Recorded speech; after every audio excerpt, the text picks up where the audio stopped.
Welcome back to the 1090 podcast. We got a special one today. It's Ryder's birthday. Ryder would be 15.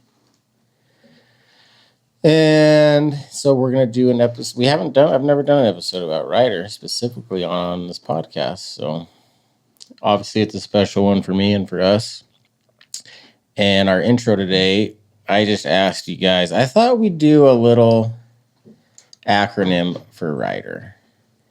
And we'll just go around and we'll bounce these off of each other. Race loved acronyms, right, Keish? Yes. So everything that we taught was an acronym. Okay. How do we do this? Do we do like we each do our R word, or do we all give our list? I think we break it down letter by letter. Yeah, me too. Okay, Ryder. Who wants to go first? I can go first. All right, Keshia, lead the way here. Okay, the first R I did ready for any adventure. Good.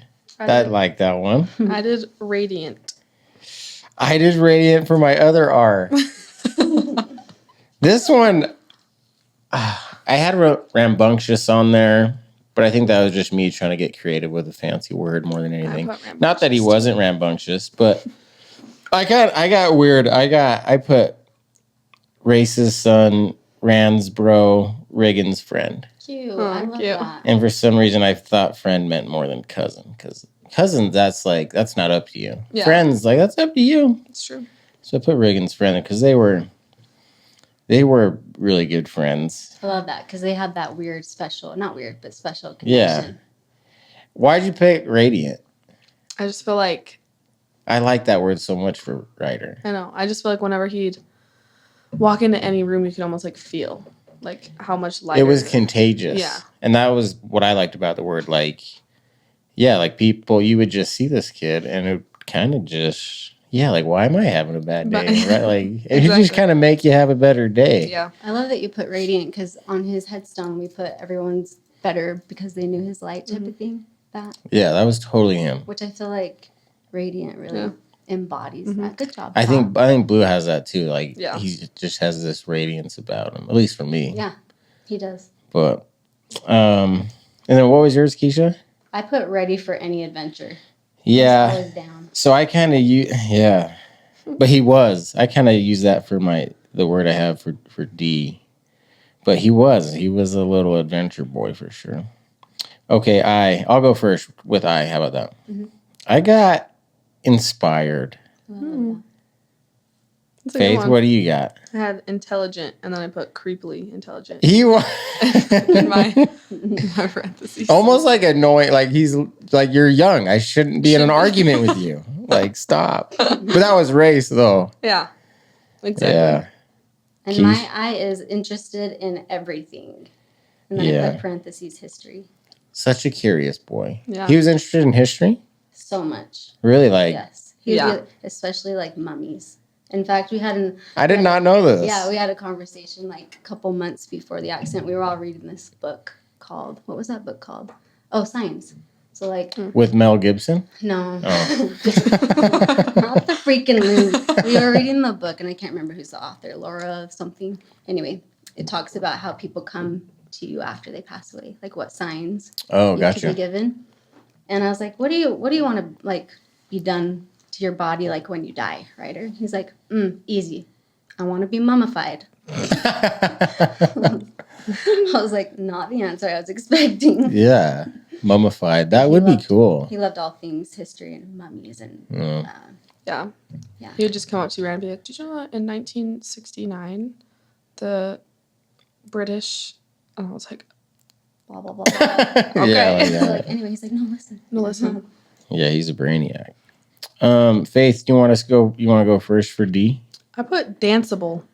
I have to look up. I put dancing. I put dancer. You put. I love that so much.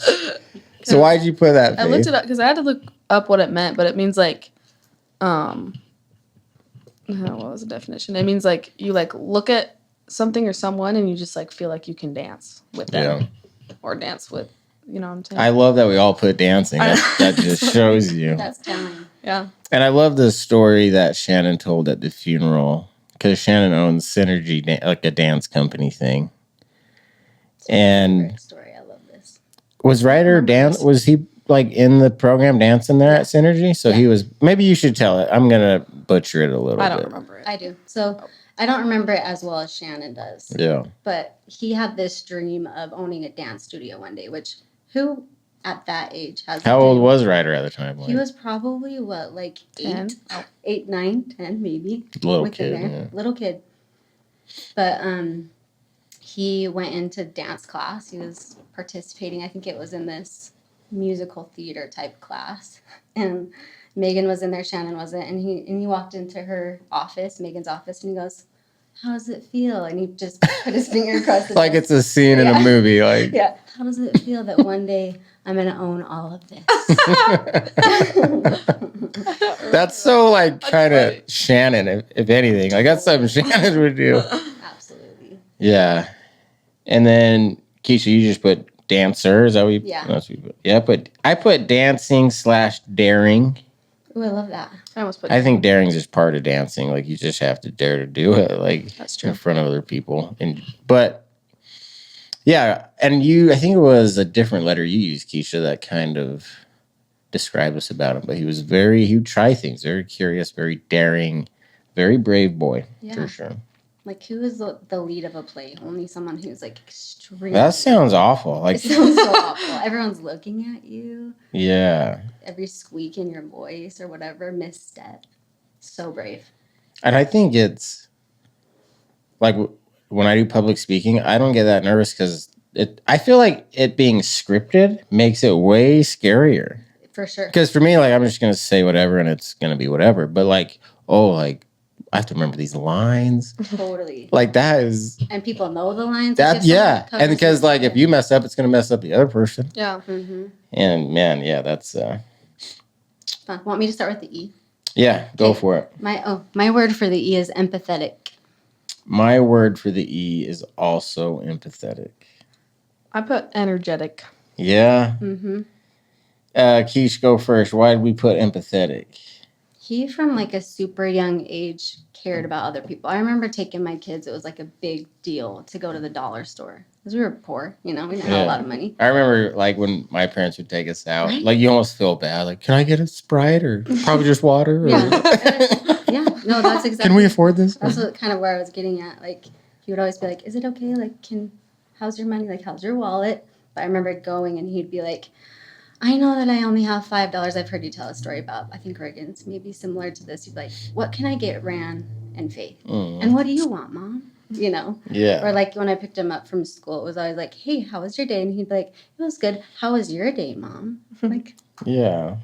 kids That's don't how Riggins was like that too. Mm-hmm. Yeah, the story of Riggins was he just saved up, I don't know, like $7, $8 because he wanted to buy a toy at the store, and so we did the typical parent thing, like, well, if you save up, then blah, blah, blah. Yep.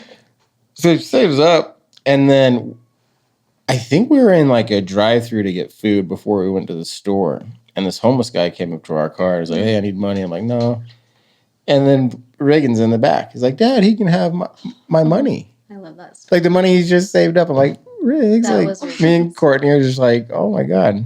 But no, we're not gonna give it to this guy. But. I want to tell you a story about Riggins really quick. I know we're talking about Ryder, but Riggins. Yeah, go for it. Do you remember this one? I was watching your kids, and you guys went on a date. It was when we lived in St. George already, and my kids were doing sidewalk. So this is like right before the accident. Right before the accident. Okay. Right before you guys went to Mexico. Okay. And they were doing sidewalk chalk in the back, and Riggins drew me, and he goes, "Come look at what I drew," and I was like, "Okay, cool," and he had drew me and then all of my tattoos, and he goes, "Aren't they beautiful?" And I was like, "He's the cutest, most tender soul," and I was like, "They are so beautiful." Yeah, it was really cute. It's like no judgment at all. I just really like the tattoo. They're cool. How old was he? 5? Yeah, 6? He's 5. What kind of 5-year-old Almost does 6. that? Yeah. Yeah. So I put blue, just peeking.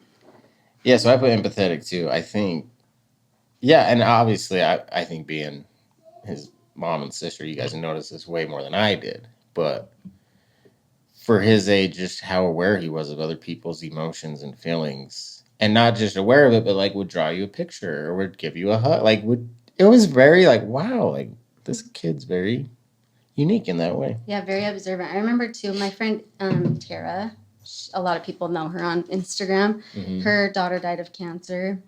And me and Ryder were watching videos of Indy.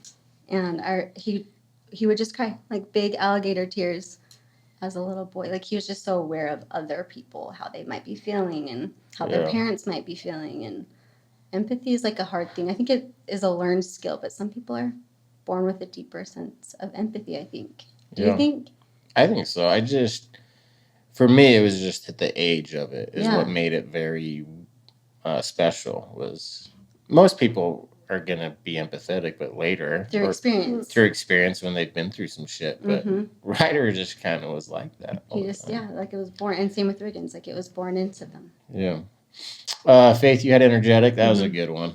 Yeah, I feel like as a sister, I got like a different side of him my whole life, because he was such a sensitive kid, because like ran like my whole life. I just remember I was always in the middle seat in the car because they couldn't stop fighting. I was always, if you ever had sleepovers, I was always in the middle, like my whole life, just because I was always the You're the referee, because the third parent. Ran can't help himself. He would just. Well, he's like his dad. He just and he knows what to pick. And Ryder would just scream and whatever. But then when like the opposite side, he was so like when he was excited about something, he was like just couldn't contain it. He was just so excited and so energetic and adventurous. Okay, I'll start us for the last one. End with an R. So I mean, Faith already stole mine, but I ended mine with radiant. And I guess I already talked about it, but just had this contagious energy that he could change the whole chemistry of a room. I mean, he could just change it really quickly. So, what do you got, Faith? I put rambunctious. Rambunctious? I thought about putting that for the first R. Yeah, I said rambunctious in the best way, is what I said. I'm not 100% sure what rambunctious. I'm assuming it's like energetic, exciting.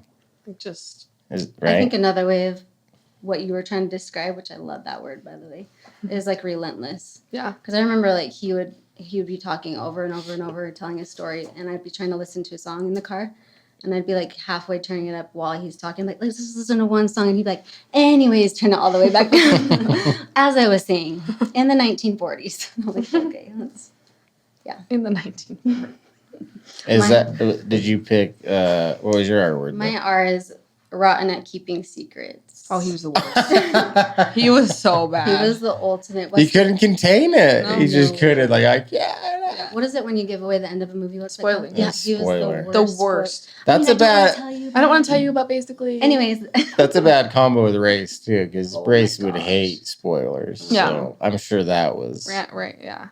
Had some good times. They butt heads. And then the other one I did too, because I was debating between two. The other one is really into anything he put his heart into. Like he didn't do anything half-ass ever. Yeah. He he couldn't. Yeah, true. Yeah. Should be a good episode today. We're gonna tell some cool writer stories.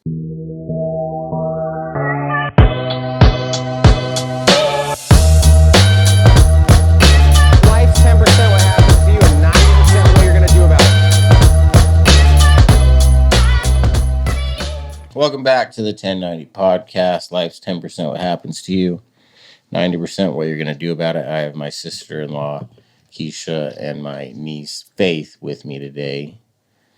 And where do we even... how do you guys want to start this thing? We're not specifically getting into the car accident, really.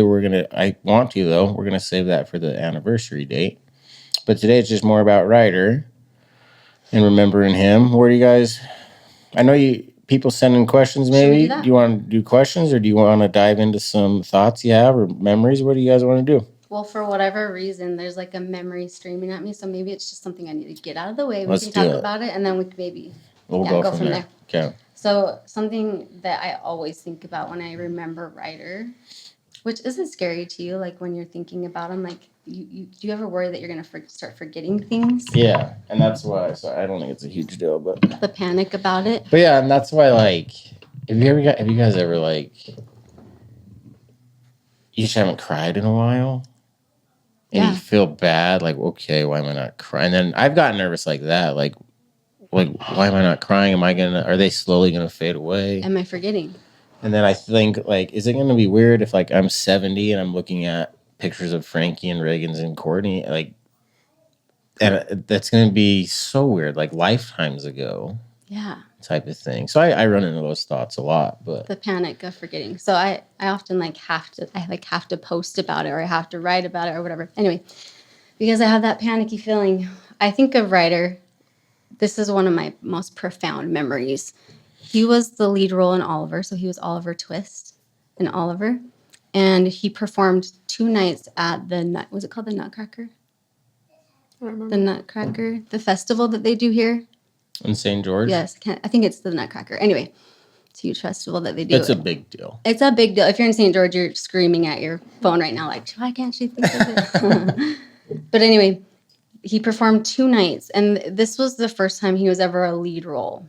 Usually he's in the background dancing and, trying to steal the show, but he was right up front. And the first night, he kind of choked. He was so nervous. He was really quiet. And I was like shaking for him the whole time. Like if you've ever watched your kid do something and you're more scared for them than you would be for you if you were doing the thing. All right. And so after, I was like, as a parent, how am I going to help discipline him so that he can come back tomorrow and not feel defeated, but feel excited to do it again, And I was like, okay, so you're a little bit quiet, but it was so good. And whatever. Tried to give him the motherly advice, and so did Race. And I'm not sure exactly. The sandwich effect. The sandwich. Yeah. How do we? You can't just bash this kid. You're not gonna make it, kid. You don't got what it takes. Don't fucking come back tomorrow. Yeah. All right. So we give him the pep talk, and he came back and killed it. It was 1 day. So from Friday to Saturday, he came back, and it was like another actor. It was like another kid. Show. It was a different show, a different spirit. I think your dad has them on film somewhere, and I can't wait to find them. So you could see day 1 to day 2, because of course your dad was there in the corner filming every second of every move of both nights, because he's the best. Anyway, I thought that was so cool.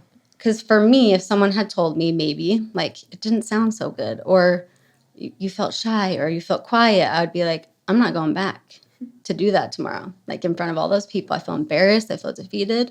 And he came back with a vengeance and just excited and, I don't know, inspiring to me. Yeah. I love that. That's like basically the whole 1090 quote message idea.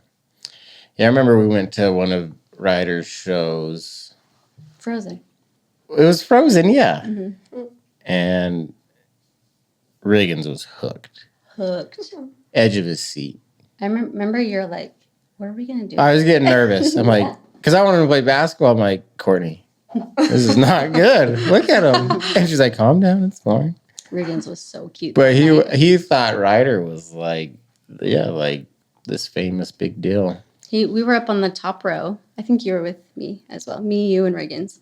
And a friend of yours. You were in trouble, so I made you come. Oh. But Regan stood on his chair next to me the whole time, because it was the back row, so he could stand. He struggles on his to get through movies. So, I mean, depending on the movie, right? Like, not everything keeps this kid's attention. He's 5. How long was this event? It was like a 2-hour. He had an intermission even. And he was like, no complaints, no give me the iPad or let's go outside. He was hooked. Eyes wide. He was cheering as loud as he could, so much that his little tiny hands were shaking. Go, Ryder. I remember he looked over at me at one point and he was like, he's doing amazing, right? I was like, he is doing like, how come no one else is as happy as I am right now? Like, this is amazing. Like, look, he's right there. He kept pointing out, right? He's right there, Yeah, he got that. Courtney had this incredible trait of like, okay, you know how like you experience some success and you can just tell a lot of your friends are like just mad. Oh yeah. Like, like that sucks for me. Like, what? Courtney was like legitimate, just so happy for anyone's success all the time ever. And never had that ego about her ever. It was one of my favorite qualities about her. Just genuinely happy for other people. Yeah. And wished them the absolute best. I love that about her. And I think our kids got that from her. Totally. And I think Ryder had that quality too. Race had that quality, I feel like, too. But just the genuineness of, Ryder had that. And Reagan's had that for Ryder. Yeah. How about, I remember they do those skits in the house. Yeah. They had that one where they'd like cut them in half, but It then was- like both of them would show their heads. So it was like, what? And Ryder's be like, we're gonna do a magic trick, and Blue was in one box and Frankie was in the other. Yeah. And Riggins would like demonstrate it. And then like they'd pop up, and you'd see. Yeah, they totally ruined the trick. It was It really- was so cute. And then I remember Ryder, because he started babysitting for us when we moved back down here, and he's giving me like parent advice, kind of. I'm taking him home because I get home from work. I'm like, all right, I'm gonna take you home. Thanks for babysitting, whatever. And he's like, so you guys you guys left a knife out on the counter, and he's just like giving me. I'm like, oh, sorry. Like, wow, dang. Like, wow. Like, I need to. He was so funny and cute. He in came that home way. from that. That's so funny. But never in a judgmental way. Just Never. like, hey, like, you know. He watched your kids twice, I think, Yeah. like pretty close to each other. And he came home and he's like, so Mom, do you think I should start negotiating price with them? I was like, no. Yeah, he deserved to be paid. That's how good he was. He was so cute. Yeah. He was more responsible than me. Race would always be like, how did we get such a responsible child? He was early to bed, early to rise, you know. And he'd be like, if I wake up early, get all my homework done or schoolwork, can I watch 3 shows in the morning? He like would make sure he could watch his TV junkie. And he was a TV junkie. Yeah, I remember he loved or when I'd visit you guys, he watched Modern Family. Oh yeah. That was me and him would always watch Modern Family together. Faith and him were always watching shows. Yeah, Constantly. that was our thing. What are some other shows you watched? Once Upon a Time was one for a long time. In Hollywood? No, do you remember that series? It was like Disney, like I can't remember Snow White. I think it was the story they told of Snow White. It's the Anyways, story watch of all the Disney characters. Anyways, it. Once Upon a Time. he was obsessed with that. He loved like when we were growing up, we watched a lot of Disney. DuckTales. Yeah. We watched a lot of DuckTales. We watched a lot of He-Man. He-Man's We great. watched a lot of Teenage Mutant Ninja Turtles and Avatar. That was like young. And then when we grew up, we started watching like Jessie, the Disney Channel show. No, Good Luck Charlie. We watched Ben 10. We watched Johnny Test. Ben 10. I forgot about Ben 10. We watched all the things. He loved Phineas and Ferb too. In Hawaii, it was New Girl. He binged. He binged New We Girl. all, yeah. Yeah, but it was Do you just remember like New Girl? You haven't seen that one? Courtney loved New Girl. Yeah. yeah. He loved like Lab Rat. He just liked all the stupid Disney shows that are like they're so cringy to watch, but like you can't stop watching them. You know what I'm saying? So Yeah. anytime I was in trouble a lot when we lived in St. George. So I was always grounded, and so it was just me and Ryder, because Ryder was at the age where like he could go have a play date, but he'd rather stay home and do his own thing, you know? So he was always home, and we would just sit there and watch movies, and we loved Hunger Games. We would always watch Hunger Games. And he's the biggest spoiler, and we watched Maze Runner once. And I'm like, how I watch movies is like, if I don't know what's happening, I'll ask. I'm like, okay, so does like this person stay dead or do they come back alive? And they're like, you want me to spoil it? I'm like, yes. Because then I'll go and look it up. Or like if I'm ever like, if I ever watch The Amazing Race, I like look at who wins because I like it. Because Ryder's just going to spoil it anyway. Anyways. So might as well. But we watched The Maze Runner, and then spoilers, by the way. But there's like a person in that show, in the series, that dies. And like, I was like, Ryder, did they come back to life? And he was like, no. And I was like, really? No. Because he was like one of the main characters. And I was just like shocked. I remember Race, he used to make up spoilers when people were watching movies.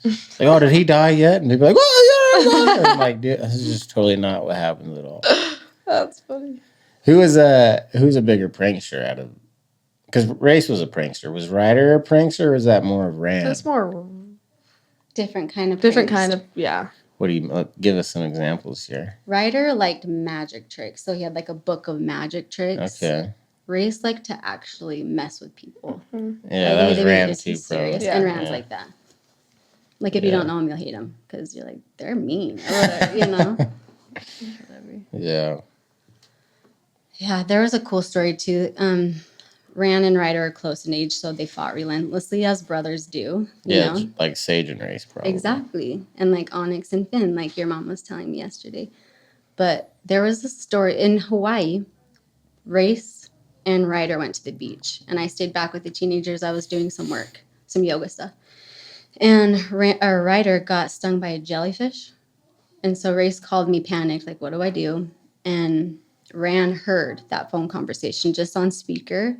And he got on his bike and was over there as quick as he could to help his brother. And I was like, that's Ran. That's really telling of how Ran shows his love. Yeah. It's very quiet, but it's very profound. Yeah. You know? No, it is Ram for sure. You guys want to do some questions sent in, or what do you think, that. Keish? Yeah, that's beautiful. Okay. I like the questions people ask too. Yeah, let's see what we got here. How do I find it, Todd? Okay, here we go. Should I just random? Just read it off?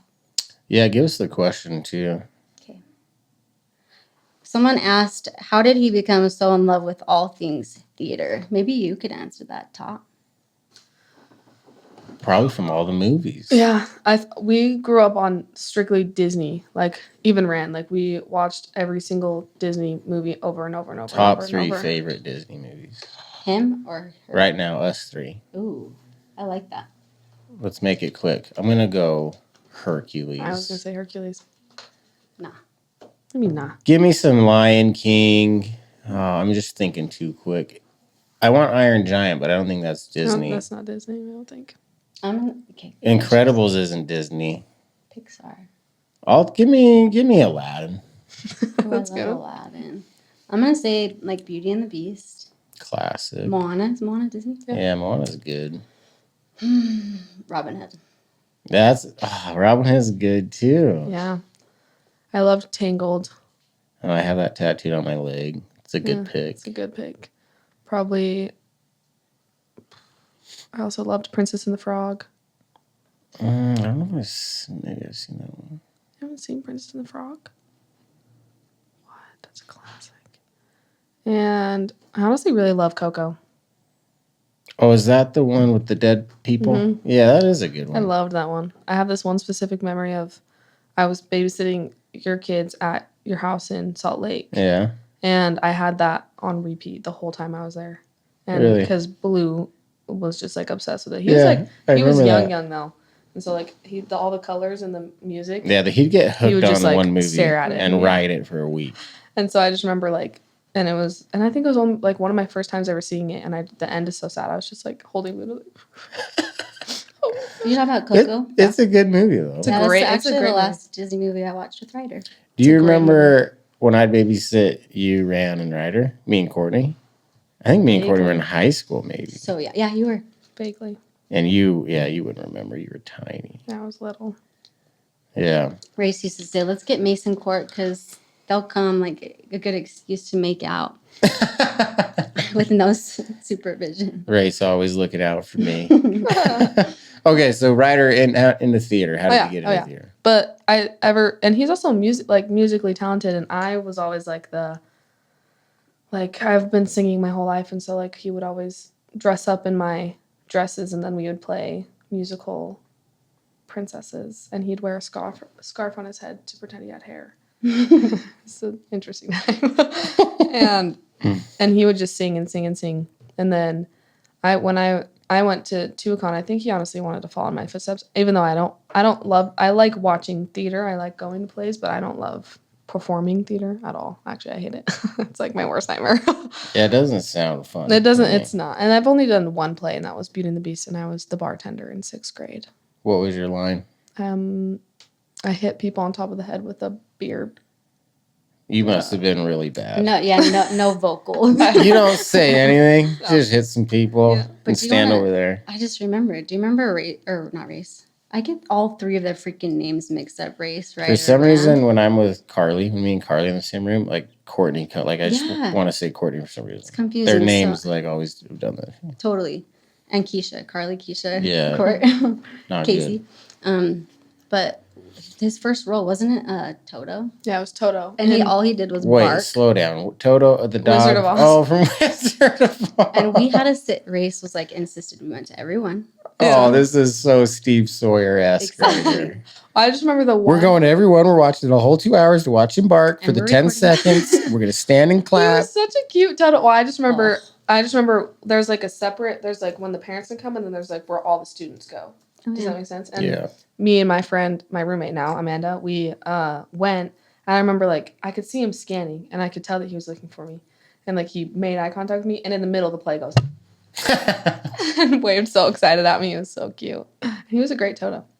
Toto. But for But yeah, him that was- barking, and then we had to just endure that. Under dude. yeah. Practicing the barking. He's like, Yeah. how did I do? I got to practice. You did great. Practice Oh my barking. gosh. Oh, that's funny. That's so cute. and But good. I honestly think that's why he got to theater. It's just all the Disney and the singing, and he loved dancing. He just was born a performer. And Yeah, he's kind of like Shannon. Like he was just, that's how he communicates and expresses a lot of things is through dancing and moving and acting and singing. And Okay. Yeah. This question. Does he send you signs? Okay, I have a question for you, Mace. Alrighty. Do people ask you, like, does Court come to you in signs or whatever, or does Riggins or does Frankie, and can you decipher them one from the other? No, I don't talk to a whole lot of people, so I don't really run into a lot of crazy scenarios like this. But like, I think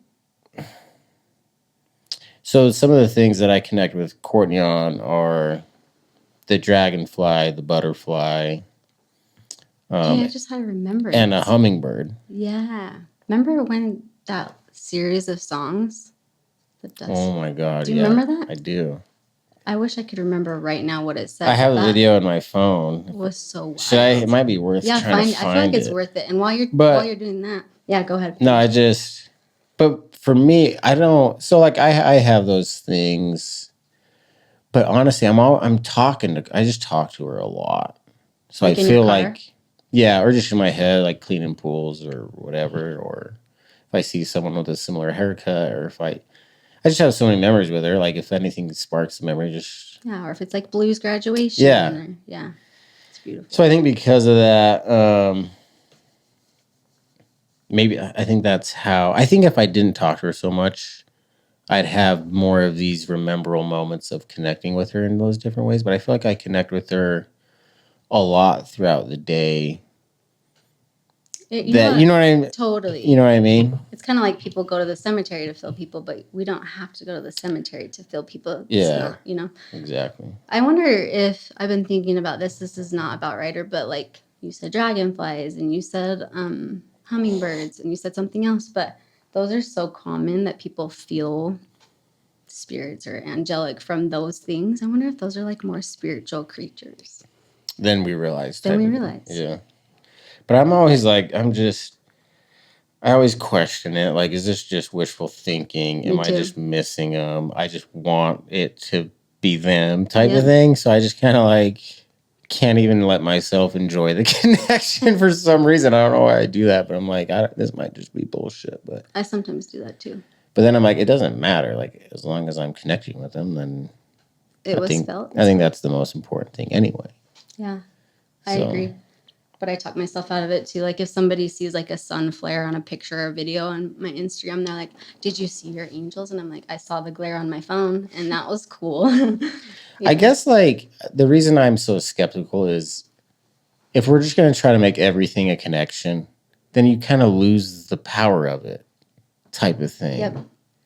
And that's why like when people compliment me, this is just an example that I think ties like the similar logic together. But when people give me a compliment, I really just don't care that much. It doesn't mean that much because if that same person were to talk shit on me, I wouldn't care. So because of that, I can't really accept your kind comment. Yeah. Like that's the deal I've made. Like say what you want, think what you want. I'm not going to care. And that's great. But then like the downfall is that like these compliments, I'm like, yeah, like You're right though. I just can't because I sacrifice what I believe in type of thing. Because you need to give just as much weight to the criticism as you do the Right. compliment. So like if I'm not going to take your criticism, I'm not going to take your compliment. I can't really take the compliment. But that's cool. Like thanks for sending it. Mm-hmm. But I'm not going to let that build up an ego or anything. Like I think that's awesome. like whatever. Keep you humble. So that I kind of use that. I think I just I use that way of thinking a lot. So when it comes to thinking about them, I do that. Like, well, if I'm just making this up, then when I have a real connection, that's not as strong anymore. Yeah, or believe like. Or does that mean, or that doesn't mean as much anymore? Yes, it's like I can't eat. I shouldn't have to make it up. Yeah. Type of thing. I can't eat ice cream every day. It loses its. And that goes back to like when we haven't cried in a while. Yes. That's why we feel bad. It's like, well, shit, like, I should be crying, right? Mm-hmm. And then you like try to cry, like, well, I shouldn't try to cry. That's even more and so like, But then for me, sometimes I hold the crying for so long that when I do, it's such an explosion. Yeah, that I'm out for the whole day or whatever. And yeah. Did you not find it? It's hard to find. find. Sorry. I just got distracted. I'm sure I can find Dust storm. Yeah, I bet I can type. We can keep going though, and I'll eventually find it. Find it. And I think my Did we even answer that? Did we finish answering that question though? Yeah. I'd love to hear yours. Mine is the 222. Oh yeah, you guys love numbers. Yeah. You love it. Like every day though, there's gonna be a 444. Like every day. That's true. That's true. Just saying, like. And they say people like grab their phones every 20 seconds on average. You're gonna see every number. Yeah. But no, I agree. And we saw a crazy amount. Yeah, I just think like at this point it's not a coincidence. I see it everywhere, all the time, on billboards. Like we went to Justin Timberlake last JT, I 2 weeks ago. Found it. Oh, you did. Sorry, go ahead though. Went to Justin Timberlake and the seats that we chose were row 222. Yeah. No way. Mm-hmm. Yeah. Wait, what does 222 mean again? It's just like the way that like I don't know what it actually means. I don't know what the actual angel number means. I'm sure it means something. I'm sure everyone's put But, their little. Yeah, they put a little spin on it. But for me, so I have it tattooed behind my ear. I just see it whenever I need them. Like I think about them and then like it'll be like 222 somewhere on a billboard, on my time clock. Like when I'm driving to St. George, there's an exit 222 and I like always am like distraction and I like as soon as I look up it's there.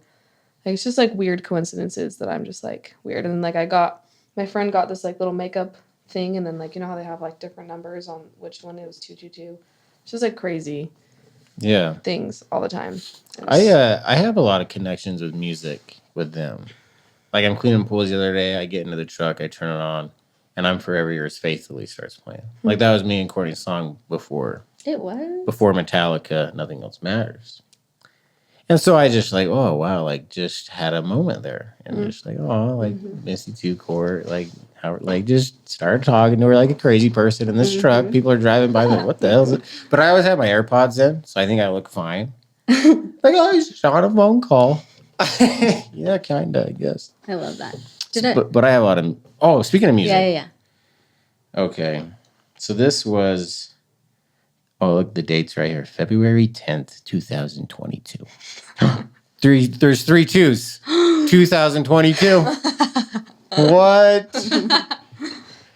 There's 3. And it was at 3:22. Hold on, guys. And it was 22 degrees.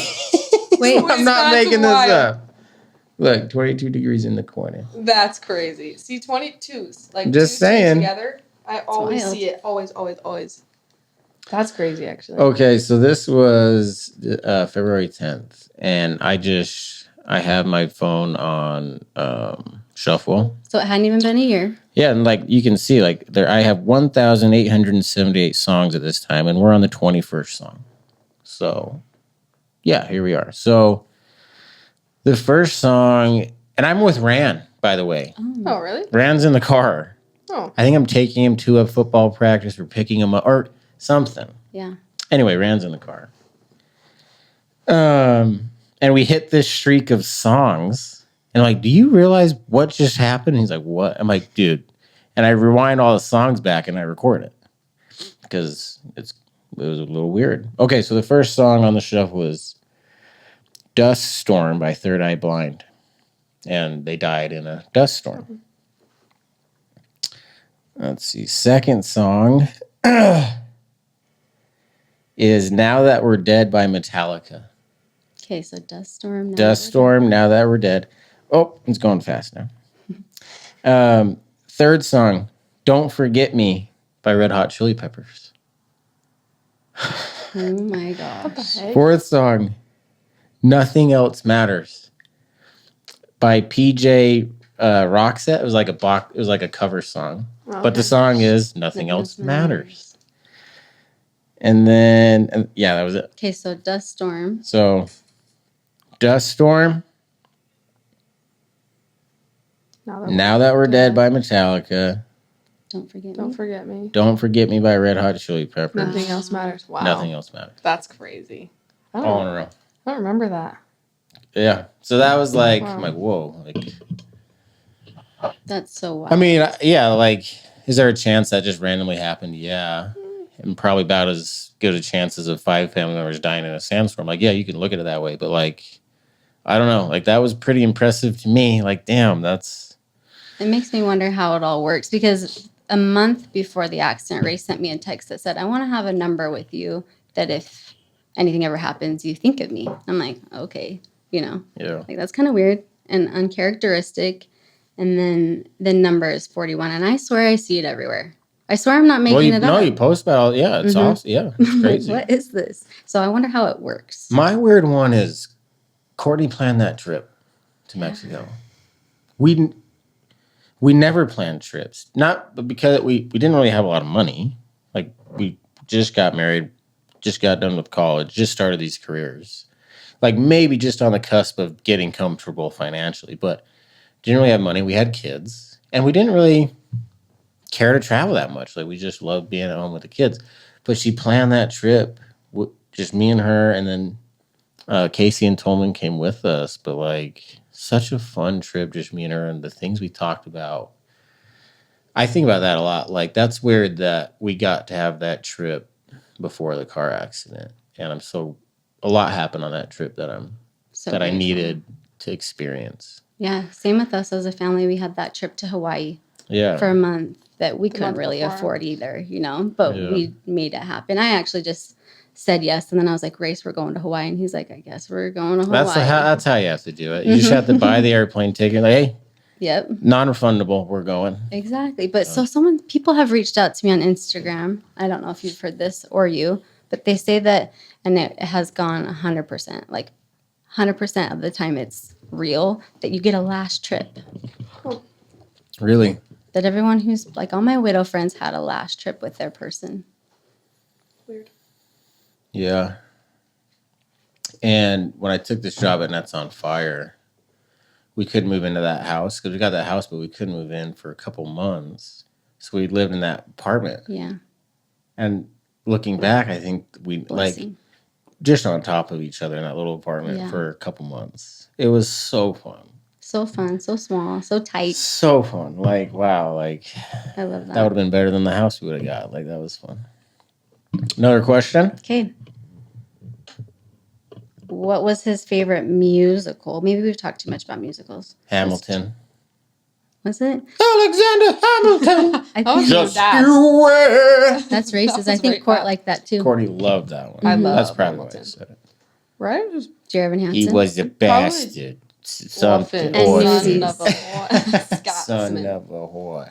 Ryder always said he'd one day be in Newsies. Mm. He would star on Broadway in Newsies. Open the gates and seize the day.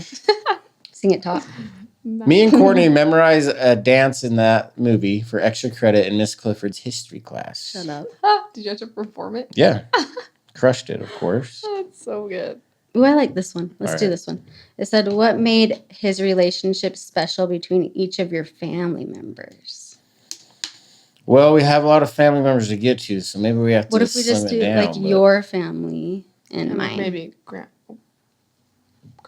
And maybe grandma, grandpa. Yeah, I think back to the acronym thing we did, I think it just goes back to the radiant thing. Like, he was just the power he had in a room for how sweet he was. Mhm. I think everyone in our family kind of connected with that with Ryder. I remember having Yeah. a conversation with your dad after the accident. It was like probably those really early days right after we were living at your mom's. And so everything's kind of blurry, but I was sitting with him on the couch and he got super emotional, which is also very uncharacteristic of your dad, Steve, the best. But he said something like, I value Ryder so much because he brought something out in me that I didn't know that I needed or had. Ryder was special that way, I felt like. He was able to connect with your soul Bring on a the level. best out. Yeah, he could bring that's radiance. He could Yeah. bring the best out of. He was like the Steve You. Nash of souls. Yeah. Just making everyone I better. feel like he was also good at like not judging, and so like you could be your weirdest self around him and do like the most nerdy things, and he would just do them with you. Like I feel like he was like Sawyer and Christian and Riggins loved him that way because Sawyer and Ryder would just make these little weird puppet movies, and which is a little nerdy, but Yeah. like they would just have them like him, Christian, and Sawyer would just have the best time doing that. They were sending me puppet videos while they were in Bear Lake. Yeah. I was like, no more puppet videos. Yeah, they were guys. so long. You get hooked on the puppet Yeah. videos. But he was just like so good at making you feel non-judged, and like you can be the most nerdy, like you can be a Disney or musical buff, or you can do all your guilty pleasures, like, and he'll just do them along with you. Yeah. He was fun. He was a horrible storyteller, though. Terrible. What do you mean? Like, just took too many words or not enough words?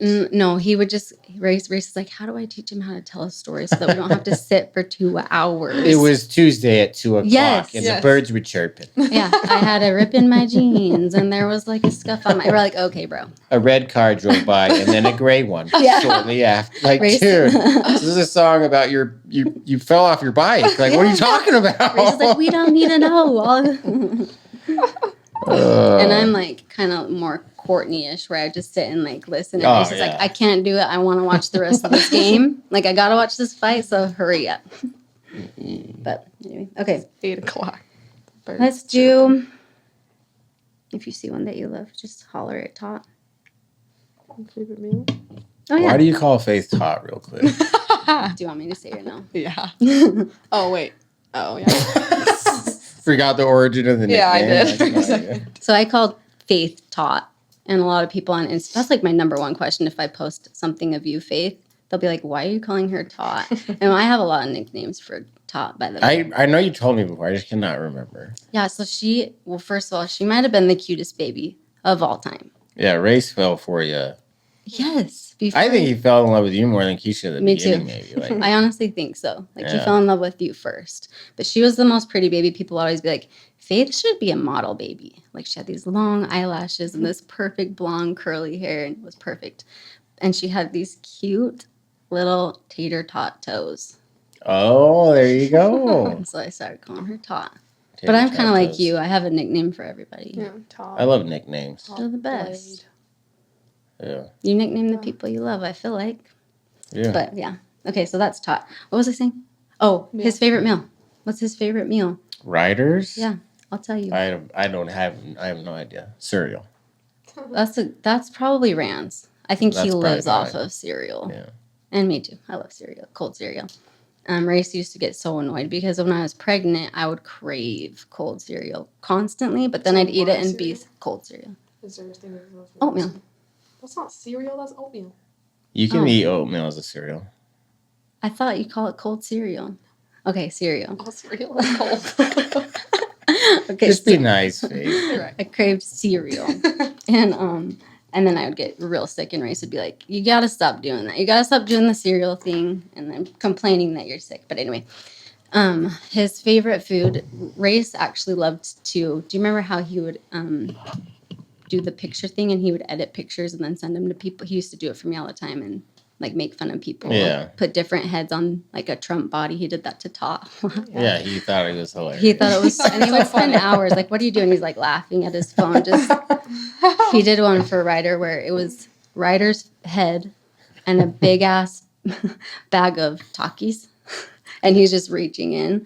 He loved freaking dynamite Doritos, Dynamite Doritos. And That's his favorite food? And oranges. and oranges. He always had orange He had fingers. orange stained fingers. Steamed. And they- Reagan's love those hot taquito. What are they Yes, called? hot Hot chips. chip. Remember Ryder Things. or Takis. Riggins would always be like, "Keisha, you guys have hot chips?" And then he'd do this. Well, Yeah, you he know, loved them. He ate they're a good. whole He's bag like, one time and then threw up. And then like didn't phase him. Like, oh, I have more room for more hot They Rand destroy can do me. that. Rand can do those too, but Ryder, any road trip, we would go to the gas station, he'd pick Dynamite Doritos, and then and then his fingers are all gross and red. And stinky. And stinky. And Like he'd be all up in your grill. Stinky. Stinky. Yeah, like, because his hands would always get clammy. Not clammy So and he'd have like stinky. clammy hands that smelled like oranges and Dynamite Doritos. And sweat. And And sweat. dirt. Okay. Anyways, okay. Sorry if you're eating. At least the orange was in there. That's something. Well, but he'd eat the orange peels.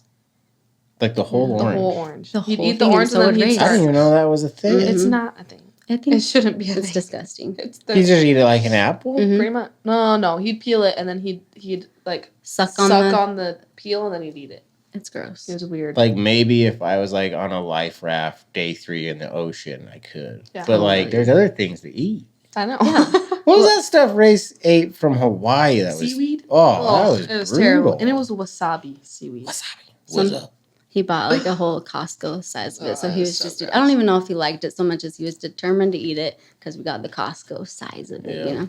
Okay, so favorite food that Ryder is what I have the a fun. hot Yes, probably Dynamite Doritos. Dynamite There was a And your rolls. I think. officially. there was a bag of Dynamite Doritos in his pocket during the accident. Like that's Aw. probably the last thing he ate. You know. Yeah. That's pretty cute. Yeah. Yeah. But I have a cute story about food. He did his dance performance. Did really well. It was when he was dancing at Synergy, and it was just he and I because the other kids were out of town for a football thing, and with Ran. So divide and conquer type of Mhm. thing. And I go, okay, Ryder, I'll take you anywhere you want to eat. It's just me and you. What do you want to eat? Where should we go? And he's like, I want ramen noodles and a quesadilla, cheese tortilla. That's what we, oh, yeah, I want ramen I've noodles had that and in a a cheese long tortilla. I was like, I'll take you anywhere. What a combo. I know.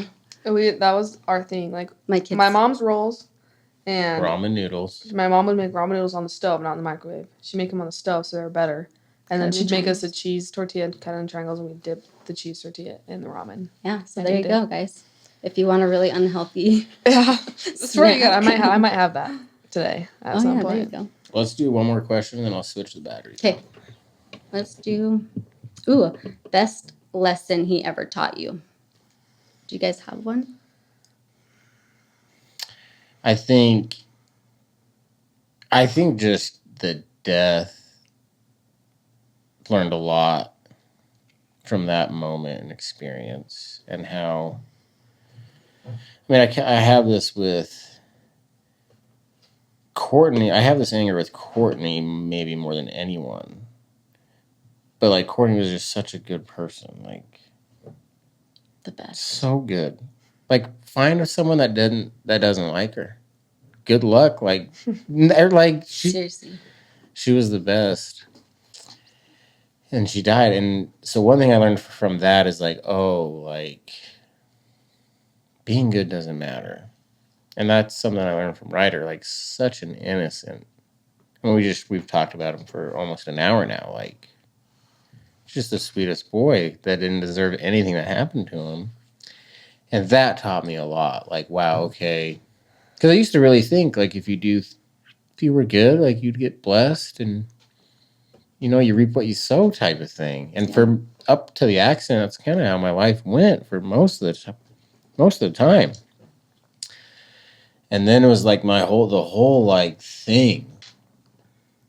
My whole moral compass blew up because of how good Ryder was and Courtney was and Race was and Riggins and Frankie. Mm-hmm.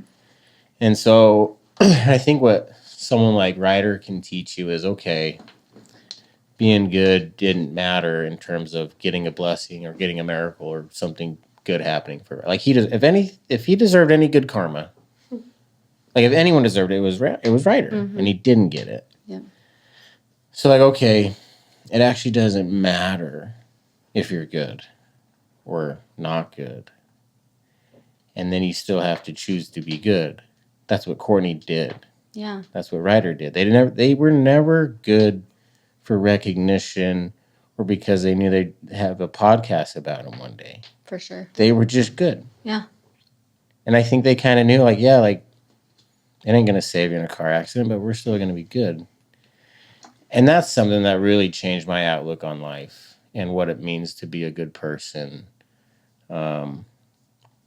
which is... That's a big deal in my mind anyway. Just the whole magnitude of it all kind of made me value things differently. And I think it was, again, just how good he was as a person. I don't think there was like one moment that I can pull from Ryder that was like, this is what he taught me. It was just how he lived his life every day. His life was taken, and how much I loved him. And then, that love turns to grief and pain and all the things. So I think that's how I would answer the question. I love that answer. The profound understanding of like, it's not that you do good to get somewhere. Like, I'll go to heaven now. You be kind. Or I don't want to go to hell. Yes. Or you be kind because it feels nice in your heart. I don't know if I love good and bad. Good and bad kind of like give me an icky feeling now, but tomato. Yeah, exactly. Use it but you know what I'm saying. Yeah. Like you do good to others because it ultimately makes the world a better place, a more radiant experience for everyone. And I think you're right. I think Courtney and Ryder and Riggins and Race and Frankie all like embodied that. And so I love that. Yeah. I love that that's what he taught you. And like, part of me just wants to be so mad the rest of my life and just be mean to everyone. But they wouldn't want to do that. That's not what they'd want. Nope. So I just feel like I can never do that. Even though like a part of me just wants to. Like, and a part of you might be like justified. And like I just want to show everyone how bad it hurts and then be dead. And I'm fine with that. And fuck everything. Like that, like the anger I have a part of that. But I think the people we lost, their spirit, their power, legacy trumps all of that guy every day. But there's a guy in my head that's like that. Like, this is so dumb. Me too. Do your little podcast or whatever. Like, not going to change anything. Like, whatever. I agree 100%. I think I fear his birthday coming up, and maybe you guys feel like this with anniversaries, because I fear my anger. I fear the way that my anger is going to make me behave. I fear the way that my anger is going to maybe cloud my memory of him. Does that make sense? Like, yeah. I fear anniversaries for the beast that I could be and that I have the potential to become if I allow anger to swallow me up. But we have reason to be angry. Like, we are justified in our anger, I feel like, Yeah, but then, like... But who does it benefit? That's kind of victim mentality. All of a sudden, like, oh, like, I deserve... Like, I can just be angry. Like, yeah. But that's what's hard about not being the victim is you're a victim. Like, what are we talking about? I know. I know. There's no... Yeah. Like, I had this guy on, Seth.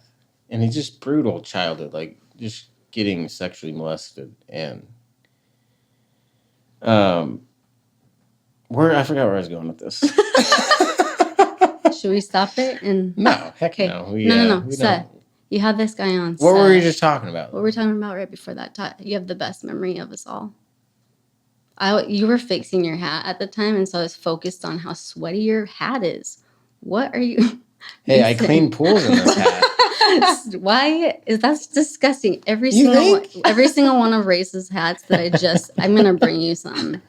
I'm like, do I keep this shitty ass? Oh man, hat? I forgot. Ryan's gonna kill me. I haven't been doing the switchboard. Sorry, David. Well, it just makes his editing process like 2 times longer. Because when I talk, I'm supposed to switch. Oh. See how it's on me now? And then when you guys talk, I switch it back. And now I haven't been doing that. So now Ryan he's gonna have to do that. Has to go through the whole episode and edit your video and audio, and then like sorry, Ryan. I just like doubled his work. Hold on though. I was talking about something and then sexual assault and then I lost everything. 1 minute. Right before we brought up Seth, what were we saying? Oh, victim. Yes, thank you. Why is our memories are your memories just complete shit? Yes, it's really embarrassing. It's really bad. Yeah. Like I better just stop because I'm gonna forget again. Okay. Yeah, okay. So victim, Seth. Okay, so he's a victim. Like little boy, he's basically homeless. Dad's in prison for trying to kill his mom. His mom's drug addict. Seeks comfort in this guy. This guy starts molesting him. It's terrible. He's a victim. He's a freaking victim. And so it's like, well, don't be the victim. And that's what's hard is like, well, but also he has every right to be pissed, and he does. So, but you can't. Like that's the thing. You just can't do But then that. if you don't show an ounce of the victim, it's like, who's this guy? Yeah, Right. Who's this toxic positivity drives me nuts. Toxic positivity. Wow. Like where you just kind of put a positive spin on anything and you're like, no, that It- freaking sucks, dude. No, it'll be all right in the end. Yeah, Like, I okay. All right, thanks. They're in a better place. So I don't Yeah. know. I don't know why you guys are so sad. That reminds me. My roommate's dad died when she was 3. He had a heart attack, and whenever it gets brought up, she'll like to anyone that she doesn't know, she'll be like, "Oh, yeah, like my dad like passed when I was 3," and they're like, "Oh, that's good at least." Because you were so young, and That's she's like, good at least. That's God is that's good. Everyone God says is that, good. and I've been there when they say that. Like, oh, that's good at least. Like you were young, you probably don't even Wow. remember. And she's like, thanks. Yeah, I think a lot of people like they don't want anything to do with the feelings of anger, sadness, guilt, shame. Yeah. They just don't even like, no. It might make me cry. Yeah. No, I'm happy. Yeah. Man. I'm gonna switch these batteries Okay. out. All right, next question, Keish. Did you get any would you rathers? No. No, sorry, don't let me just read But what we you're should gonna do. read. No, just sorry. You already did favorite movie. I like the one. This one's kind of fun. What was his love language? I would say like playing, dancing.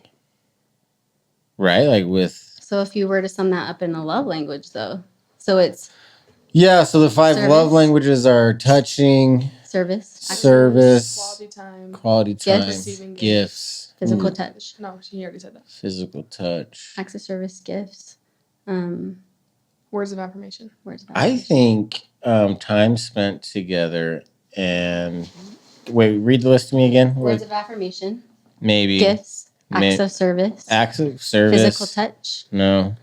and Acts of service and quality time. Or is that the same thing? No, that's No. different. yeah, quality. I think those are my 2, but you guys know better than me. I would say quality time for sure. Yeah, quality time, and maybe words of affirmation, And words of affirmation. Yeah, because he would write you guys letters, and letters and stuff. but he loved gifts too. Uh oh. I'm so bad. Ryan's gonna be so mad. This door's in the way. Crap. Oh, Oh, I was like, is that the front door? oh, that's funny. I'm glad you noticed. Ryan, I'm sorry, dude. Oh man, Faith's face I was, was like, like- what the heck? I had a funny story that I wanted to 'Kay. just talk about, but Well, we were doing the love language thing. Oh, yeah. And then I asked, like, you guys would know better than me. What would you guys say? I think quality time was his number 1 for sure. what's yours? Was my love language? Mhm. I'm not a big gifts guy. I'm not a big gifts girl. I feel awkward when I'm quality time and physical touch. I'd say my top 3 are probably words of affirmation. 2 though. Okay. Because 3's half. Let me Okay, do yeah. that. It's probably words or no. Quality time, physical touch, and words of affirmation are probably they all incorporate with each other. Yeah, those are good. I mean, Right. all of them are good. Ryder, I think you're right. I think it was quality time for sure. He was always all up in my grill, physically. So close to me that sometimes I'd be like, okay, bro. Like he'd be chomping an apple in my ear. That was only with you though, I feel like. Yeah, maybe. He Maybe just wasn't really like that with everyone. Sometimes I feel guilt for how much I'd be like, all right. Like, just let me. Like now that he's gone, Yeah. like I wish I had any of those moments. Now I back, wish you would man. chomp an apple in my Yeah. ear. I think It that was I think that annoying, about though. Courtney now. Like, man, like the worst fight. Like we didn't really even fight, so maybe that's why. But like the worst moment we had, sign me up. Like, let's do it. That would be cool. I know, right? Yeah. I often think too, I don't know if you have this for Blue, where you feel like you miss his siblings for him. Yeah, like there's so many layers to the grief. Like I feel bad that Courtney doesn't get to raise Blue, but also Riggins and Frankie. I feel bad that Riggins doesn't get to have memories with Blue, and Blue doesn't have memories with Riggins and Frankie. And I'm sad that Frankie doesn't get to be happy for Blue on his birthday, and Blue doesn't get to have the birthday he was like. There's so many like perspectives to grieve through, not just one person, one way. You know. Agreed. So Faith and Ryder were so close, like besties. And I often be like, oh, I'm so sad that Faith doesn't get her, like to get to have her bestie all the time. yeah. There are so many moments because like my relationship with Ren is good. Don't get me wrong, but he's so different from Ryder, like almost like polar opposite from Ryder. Yeah. And Ryder was just like you could actually like sit and have like a conversation with him, and we were just like we could do anything together. And there was like when we went to Florida 2 years ago, when we went to Disney World, the only thing I could think about was like, oh, if Ryder was here, this would be so fun. You know what I mean? Yeah. And like certain things like that. And even when we went to Justin Timberlake, I just was thinking like, oh, he would be having so much fun right now. And as he was getting older, like the weird thing is like I remember, like the thing that scares me is like I think I have bad trauma memory, and I don't remember lots from like weeks leading up to the accident. Like I don't remember the last thing I said to either of them. Yeah, I can't remember I coached a tournament before the accident. I don't remember anything. Yeah. And so that's a guilt thing that I carry too. I just wish, but like I like growing up, like I just have so many things that I was like, I could take him to do this and I could take him to this, and he would love this friend and he would hate this friend, and he would like, I just know that like we would just like do everything together. Yeah. Like he would have loved to go to New York with us and like all the things. Yeah, I feel like what you're describing is denial. Yeah. And like it's weird. Learning the stages of grief doesn't help you navigate through them. I mean, maybe it does a little, but it does help you understand. Like I see that I'm just in them now. Yeah. Like I didn't know that would be denial, but like whenever we compare like our past life, where Ryder would enjoy Justin Timberlake, or he would enjoy this Disneyland trip or whatever it is. We can't let ourselves enjoy the present without them because we're reminiscing so much about what we're missing out on. And that's a form of denial. It's keeping us from living in our reality. And it took me a while to realize that, but like these stages of grief are so prevalent in our day-to-day lives more than I think any of us realize. Yeah. And I think if you ask a lot of people who are grieving a loved one 5, 10, 15, 20 years from now, they might tell you like, yeah, I'm doing good. But they have no idea. Like actually, it is like, man, it has come poking through in other areas of your life that you're not even aware of. Yeah. But yeah, I do that all the time, Faith. But I do balance it, or I try to balance it with like they want me to be happy. Yeah. They would want me to enjoy this trip. Yep. Is that how do you guys manage that balance? I love that. There's something that Brene Brown teaches a lot, and that's Double B. Yeah, that's the idea of foreboding joy. Like you look at this thing that you love, like you look at Blue and you love him more than anything, or I look at Faith and Ran and I'm like, oh my gosh, I love this human more than anything in the world. And then your next thought is, I can't lose this person. Like you immediately take yourself out of the joyful feeling to like what it would feel like if they were gone. Mm-hmm. And I think that humans naturally we do that. Yeah. Yeah. The fear that grief gives you. Mm-hmm. Yeah. Especially like sandstorm. Yeah. Yeah. Like, okay, they can die. Like everything's on the table. Yeah. And then now when anyone is like, they're fine, I'm always like, you don't know that they're fine. They might not be fine. I'm bad at balancing it, to be honest. You just let yourself feel miserable. I'm not miserable, but I'm mostly just like, man, this would be so much more fun if Dad was here or if Ryder was here. Because like even like family events, like you can feel my dad's presence, like absence. I mean, so hard sometimes because it's just quiet. And nothing is like there's not a bunch of wrestling or anything going on, especially with like the recents in our family the past, since Thanksgiving. It's just been so wild, and I feel like he would be like he was good glue. Yeah, a glue. He was kind of, because he had a lot of Ryder in him. Yeah. Like he was, he could sense when people were not doing good. You know what Ryder would do? Rubbing everyone's neck and shoulders. Exactly. Race would. Yes. He would. I missed that. He just connect with everyone. Mm-hmm. Yeah. They didn't get along a whole lot though, Race and Ryder, because Ryder's so sensitive. so sensitive. And Like his Race mama. likes to poke the bear of sensitive Poke. people. And so I always had to be like, he's kidding. Kind of Race's love language almost. Yeah. Like, It is. If he didn't tease you, I don't know if he doesn't loves like you. you. Yeah. Yeah. It's true. Yeah, totally. But so they would often clash in that aspect. It was like Race was being like, how do I connect with Ryder? And Ryder would be like, Dad's so mean. You know? Well, just like look at him on paper even. Race was this state wrestling champion, MMA fighter, and Rand's a singer, dancer, actor. Ryder. Or sorry, writer. Yeah, totally. Like kind of like you felt with Riggins, like I'm panicked. He Yeah, needs like, to play hey, basketball. I don't know how to be we're a dad. playing catch after this, Riggs. But no, Race was I remember him doing all those things for our family. What do you? I'm curious. I've been wanting to ask you this since we decided we were going to do the podcast. Because like me and Faith know Ryder from home. Yeah. Like we know that like every type of him. Like what do you know about him? Like what did you see? What did you get from like? Did you see the like grumpy Ryder? Like Never, no. Huh.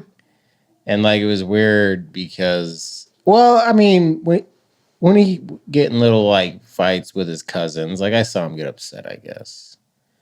But no, not so. I didn't see him like all these little arguments with Brand. Yeah. Pushing his buttons and like I didn't really see all that. Yeah. But like I did see like, I mean, it was mostly what? It was mostly Sunday afternoon when we did our family dinner every Sunday. And then it was family vacation. And then when we moved to St. George, it was, I mean, I saw Ryder almost every day. Yeah. So I really started to get to know him. Yeah. But from what I saw, I think everything I said in the acronym thing, I try to summarize with what Ryder meant to me. And the radiant and the energy. And it was kind of like, there's no time for being mean and sad. Like, well, let's not do that. Like, who has time for that? Do you know what when you were talking about your acronym thing, I'm really curious what Rand's would be for Ryder. Because nothing like a good acronym to really. Because I think that Rand is a really deep thinker and he's an observer. Like he's quiet, but he hears everything. He's so intelligent and smart. And I wonder what he observed of his brother, from his perspective, from his level of maturity or understanding. I think it would be cool so I'm going to ask him. He might not deliver, but I'm going to ask him. Yeah, it's so hard to like connect with Rand with the whole thing. Like I just not sure what's going in his head all the time, but I do remember I remember the night of the accident. I was driving up north because we thought Blue might be alive. And Rand texts me. He's like, you should come over to our house. He's like, I know you're hurting. And I'm like, I can't. Like, thanks. I'm going up north because Blue might be alive. And he's like, okay. But I do think, like, you're right. I think he's very aware and smart kid. And I think all the nice things we're saying about Ryder, I think Rand actually has a lot of the same qualities, but kind of more of an introvert, but very much the same heart. But I think, Rand appreciates the underdog mentality like his dad. And I think Rand appreciates like trying to not get attention or people treating him different. Yeah. He wants to be treated the same, but he's still grieving and hurting in a big way. So I think he has a tough time balancing those two things. And I think Ryder was more just open and these are my feelings and you made me upset. I think Rand's mindset is if I tell you I'm upset, then we'll have to talk about it. I don't want to talk about it. Like then you have me. Like I'm in control here type of thing. Yeah.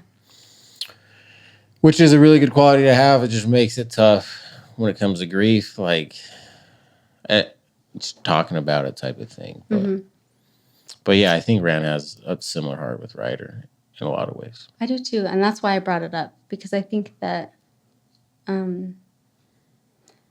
don't know. I don't know if you feel like this with Blue, and maybe I'm like in a tiptoe around this because it's sensitive and sacred, but I don't ever want any of my kids to feel like one's more important than the other. And so you have to find a way to make everybody feel special. Yeah. And I sometimes worry that because Ryder passed away and because we're able to talk about him, because for some reason we don't do that with humans while they're still alive, which we should celebrate them more. Yeah. I worry that he feels like he's in the shadow of, because we glorify people when they're passed away. We don't talk about the grumpy Ryder and the anxious Ryder who, couldn't eat breakfast if he had an audition because he was so nervous, and then he'd get really snappy and mean, and we don't talk about that part, but that was very real too. Yeah. Anyway, am I making sense? Yeah, I mean, I think that's a problem that a lot of families have in grief is the attention thing and where it's going. And when it's grief and it's with someone that you love that's gone, everything's just so sensitive and everything's just upped, like the intense, everything that's said and done is just magnified in a big way because it's so heavy and so close to our hearts because it's it's the realest thing. Yes. Like death. It's like, and I think it's weird because I think people like me ran race. List off every Sawyer. No, us three especially. Courtney had this life thing. It's not that serious. I think that's one of the biggest mistakes we do as humans. Is really we're just humans. We should just be eating and sleeping and dancing and talking and feeling our emotions and finding purpose. But that's not what it is at all. And we just make everything so serious. At an early age, school, it's 8:00. You're done. You're tardy. Wrong answer. Right. I don't know what it is, but and that's one of the things I loved about Courtney was we were very rarely serious. We were laughing and joking. Me and Daddy too, huh? And I think it's ironic with our family because the most serious thing happened, death. Death's the most serious thing. Boom. And it happened to a group of people that really just appreciated the simplest things in life. Yeah. And that's what drives me so nuts about it, is I feel like a lot of the lessons to be learned from something you get from what we went through, we already had. Right. So that's why it's so frustrating to me. and I just think there's a lot of irony there. Is death is the most serious thing. We were very unserious people and just loved this simple lifestyle. And then death's so serious and it happens in a big way in your family and so many people die at once. And then you realize the most serious thing we never talk about. Yeah. We talk about the stock market and the basketball game. Totally. And whatever it is. Mm-hmm. But we don't talk about we're going to die one day. Right. And we never talk about our emotions either. Why not? That is life. These emotions you're feeling, that is the essence of life. Connecting and experiencing all these emotions you have in your body. Mm-hmm. But we just try to limit ourselves to 2 or 3, just joy. Joy, joy, joy, joy. Just only joy. There's only joy, joy, joy, joy. Mm-hmm. Anyway, I don't even know what we're talking about anymore, but... I like that you went off on that, because I think that it's often forgotten that grief and joy and whatever else can coexist, and they do, and they will, and so I can be, happy and so grateful that we're celebrating Ryder's birthday, and that, that he was born, and that we got to experience his light, his radiance for 12 years, and then I can also be devastated that he's not here, and I can also be missing that Race is going to sing a really obnoxious happy birthday to him, or the worst happy birthday. The worst, whatever. That him and... Again, not serious. Exactly. We don't even make this serious. Speaking of not serious, I just thought of a funny story. What? With Ran. So Ran and Ryder are fighting one day. And sometimes I would just sit in my room and just kind of listen. Like, okay, let me see how this plays out. You know, they're fighting back and forth. It's getting heated. I could tell it's getting physical. And then there's a slap, and then there's a break, and then there's a scream. And it's Ryder's screams. I'm like, great. So I walk out there and I'm mad, you know. Like, what are you guys doing? The antlers are broken on the floor, like these antlers that my stepdad had given me to hang up on our wall or whatever. And Ryder's crying and he goes, Ran hit me. And Ran goes, no, I didn't. And Ryder has this big slap mark with Rand's hand on his back. And Ryder's like, it's right here. You couldn't see it. Right here. And Rand's like, oh, shit. he knew it was caught. He's like, I may have hit yeah. him. Anyway, Yeah, brotherly love, brotherly fights. I miss that actually. I miss Yeah. the fight. I miss the fighting. I wish that I'm just kidding. I don't know. It's weird. It was weird. Yeah. It was such like a specific time. Like a specific, like I don't know, it's like a specific feeling. Yeah. Like it's like You're right. nostalgia almost. Like that where I was always in the middle of everything. Like that's just such a like specific memory in my brain where I was always the middle of the car. It doesn't even matter if I was with grandma or grandpa or whatever. Like they would always be like, Faith, you're sitting in the middle, and I hated the middle because I couldn't find anywhere comfortable to sleep. They all had the sides of the doors, and I just had to be in the middle. But if I wasn't in the middle, they would tear each other's heads off. You have a really cool gift of making everybody feel loved and okay even at your own expense. Sacrifice yourself Yeah, for the greater good. for the greater good. It's beautiful though, but it's probably tormenting on you sometimes. But Ryder really did look at you as his best friend, which like how cool is that? You know, I think it's so cool. I remember me and Daddy getting so mad at you. This was like pretty recent before the accident, getting so pissed because you're in your teenage years doing all the things. And I wasn't ready to be humble enough to go hug you.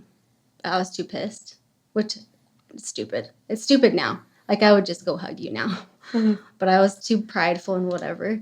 And so I remember Daddy being like, Ryder, would you go hug your sister? And he's like, like just so excited and ready and like, anyway, I miss him and you. I think didn't Race tell you to go hug her too? And then there was another. Or is that a different one? That was a different time. I was in trouble a lot. Faith was testing A lot. a lot, but that's what teenagers do. You'll know. That's true. But yeah, there was another story where Blue will never do anything wrong ever on a show. since Blue's perfect. Since Blue's I can't perfect. wait. I can't freaking wait till Blue gives you a run for your money. Yeah, he might be a tough one. He's already questioning me on like just fighting the system already, which I appreciate. Like, yeah, you need to do that, but not to me. Do you feel like he's a lot like Riggins? Do you feel like he's a lot like Ryder, Ran? Like, I think Riggins was more like Courtney in terms of just wearing his emotions on his sleeve and talk. He's so talkative. He just talk to anyone, everyone's waving at the store type of thing. Blue's not like that. Blue would like kind of shy, I guess. Yeah. But like once you connect with Blue, then like very much like Riggins now, like very like once he trusts you, like you're good. Mm-hmm. Like he'll show you all the things and do all the things with you. But he's a little more reserved, I think. And then like, you know, Riggs was tough. Like when he would do the bicycle or the scooters and he'd fall, like he'd get back up, but he'd cry. Mm-hmm. And like, you know, Blue would just, and then pop right back up. And it was good. Like he was just different that way too. He was always like that. You remind me of a story. Can I chime in? Yeah. Okay. So one of my favorite stories about Ryder, and I've posted about it and people seem to be really inspired by this story. So Ryder was trying out for Oliver. And actually, no, he was trying out to be in dance company. This was before the accident. So he tried out and you had to do a song. So he relentlessly practiced this annoying song over and over. And I don't even know what musical it was. Do you know? I wish I knew. But anyway, he was singing this song like probably 4,000 times a day. So I know it now. Yeah. And whatever, became very familiar with the song. He went to the tryouts and all his friends were like, you should do this song, this other song. You should try out with this song. And so he got peer pressured into singing a song that he didn't perfect. He didn't really know. And he bombed so hard. And then he said, and then I got embarrassed because I forgot the lyrics. And so then I ran off stage and I blew it. And he was crying and being all emotional, like you said, Riggins could get or whatever. And he was irate about, like, so embarrassed, so anxious about his performance and what he did and how people might be viewing him or whatever. And I remember being like, in the moment, like, just hug him. Just hug him. And so I just gave him a hug, and a long, long hug. And then I looked at him and I said, how can we make it better? What should we do? How can we go back and do it again? He's like, I can't do it again. I can't do it again. I was like, I promise I'll make sure that the teacher lets you do it again, but how are you going to do better? And he's like, I'm going to do the song that I prepared before, da, da, da. Anyway, and then he went back and killed it. That sounds like a common thing with Ryder, like failure, but then learn from it, get back up. The next day, right away. Like, sometimes it takes me a minute because of pride, like to hop back on the horse, I guess, so to say, so to speak. But he would just get right back in it. He made dance company, by the way, and he didn't. Yeah, I don't think that did he find out that he made it before the accident? I don't know. We might have found out after they sent me the shirt and everything, but he made it. What do you guys think about what they're doing? Like A lot. All day, every day? Like, what do you think Ryder's doing? Yeah, and how is he going to celebrate his birthday? And is Courtney going to be, like, there with him? Like, yeah, what are these thoughts that go through your head? Like, it gets weird. I think it gets weird for me because it's a lot of time. Like, what are they doing? What are they doing? Are they just at the playground 24/7 doing backflips? Or are they learning? What is going on, do you think? And we want to believe that, like, the life after this life is less stressful and less hectic. And yeah, like when people say they're in a better place, I'm like, no, I think the best place was when we were together as a family. And if they are with God and Jesus, like, they'd rather be with me and Blue. Like, I'm sure Jesus is fun to play ping pong with, or Jenga, or like whatever you're doing. Like, whatever you're doing, I don't know what you're doing. Or building planets, like whatever it is. Like, I'm sure that's great, but they'd want to be with me. Like, so that, like, okay, like, that's a weird thing to say. But, so, like, was I bad? Like, is that why Jesus took them away from me? No, I don't think that. Really, I don't go there either. But if you're going to think... like, I mean, if you believe in God, I guess you might have those thoughts. But. Yeah. I've never had those thoughts. And I've actually never been, like, mad at God because I just don't believe in God that way. I don't believe that he's a man who makes decisions and punishes people that way. I can't even imagine what my life would be. Can you guys, if you did believe in that? Yeah, it'd be weird. It'd be tormenting. Yeah. I feel like. But what are they doing? I don't know. I like to believe that, like, on his birthday, they're probably racist, probably going to sing him, like, a really annoying and loud version of Happy Birthday. And Ryder's going to be... Remember that last video of Ryder on his birthday? I have it on my Instagram. I have it on my phone.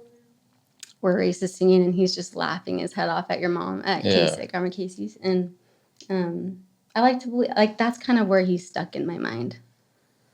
That Daddy's being obnoxious and he's kind of laughing, and Court's being sweet as ever, making sure that he has everything he needs. And Riggins is drawing him a picture.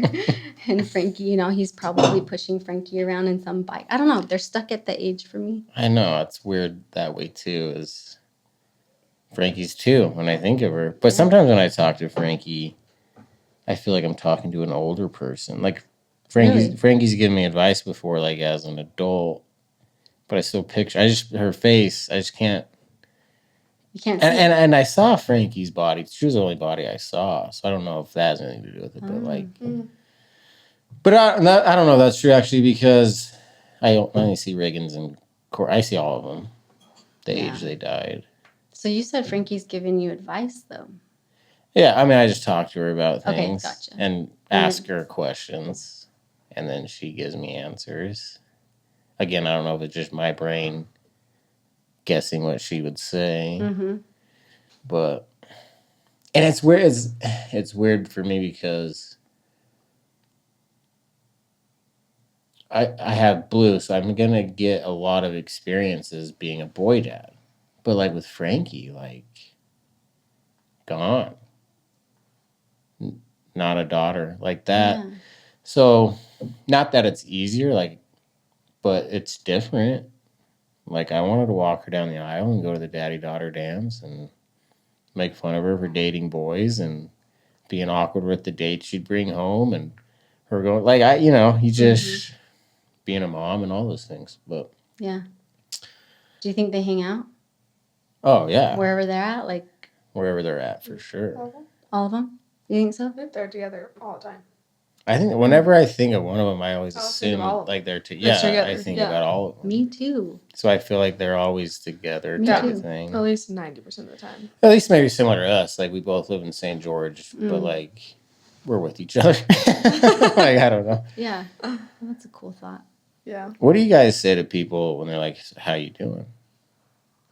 I like when that question happens when you're around, Mace, or when Faith's around, because we can kind of look at each other and be like, "Oh, do we give them that? We're fine." I mean, 99% of the time, I'm like, "Oh, I'm doing good. How are you?" That's Yeah. it. But Yeah. like, I have 24 different answers I could give you right now. Yeah. Have you guys ever frozen? Like you have so many like, Yes. and you're Yes. just like, It glitches. I did you. that. I did that recently, actually. I don't know what one to say. Do you know what glitches me too? Is when people say like, "How many kids do you have?" Yeah. And then I'm like, What do I?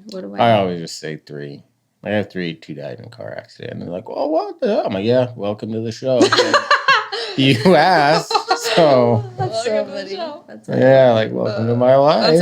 That's how I answer whenever I'm like, What about when people are like, "That's the worst thing I've ever heard." you're like, I can't even. Part of you is like, "Yeah, thanks," and the Yeah. other part is like, "Yeah, like, yeah. like Yeah. thanks, man." Like, all right. But like, I do appreciate it. Like, yes. Or do you guys? Does it get lost on you how bad it is? Yes.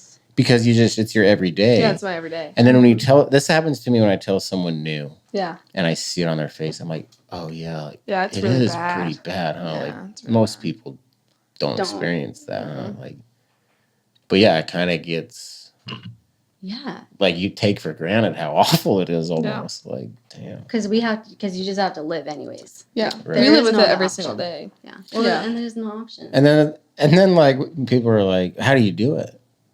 I just want to be like, I'm not really sure. I'm trying to figure. I don't know. It's a Yeah. good question. Yeah, and maybe for me sometimes I'm also like, and I'm not maybe doing a very good job. Yeah, like, So, Yeah. like Yeah.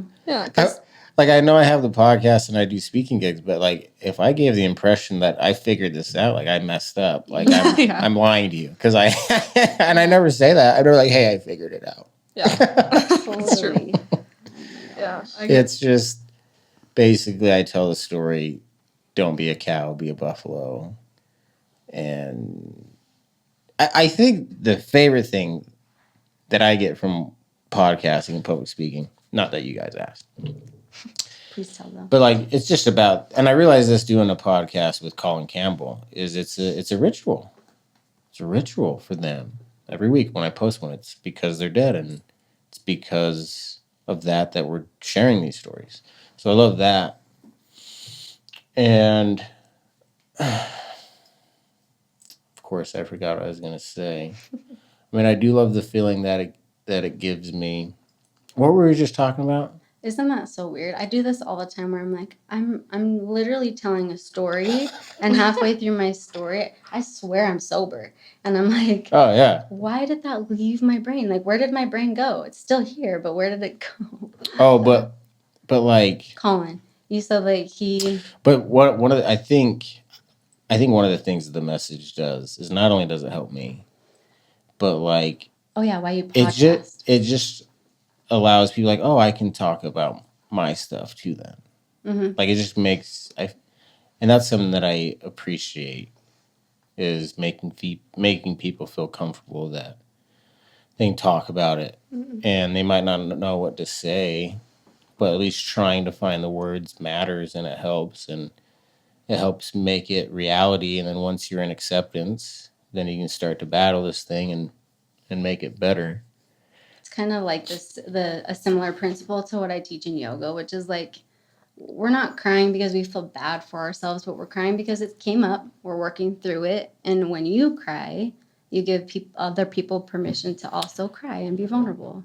Yeah, I don't think it's because I'm really good at, like, I can barely speak English. If you listen to the podcast, like, it's a struggle. So I don't think it's because I'm a great speaker. You're like an amazing yoga. I mean, in some ways you are, I guess. But like, I'm not. We're no. I think we're not. We're ordinary. I think the bigger thing is like it's just the connection to humanity and other people. And I think the weight of all the people we've lost together, people like Ryder and how good they were, I think that's the connection. Mm-hmm. It's not me, you, or it's the dead, it's the ones we've lost and how good they were. That's what makes us relevant at all.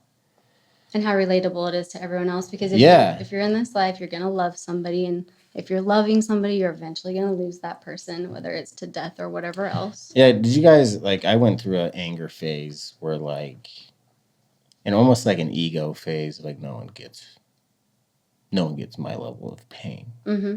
No one understands. And like you can get lost in that. But then, like, I think again, because the type of people we lost, it helped me understand, like, oh, like, actually everyone is hurting and is going through something. And I'm just new to the game. Yeah. It's just my rookie year. Totally. Everyone's been hurting. But then the next step that I kind of experienced after that was like, okay, everyone's hurting. No one's talking about it. Yeah. And that's not good. Mm-hmm. So. For me too, there's like the no one's talking about it and why. And also like how the way that I didn't show up before for people. Oh, it was the worst. Yeah. Oh, and the things that I probably said. I hate myself. Me too. It's so embarrassing. It's because I hate to say it, but it's because I believe in God.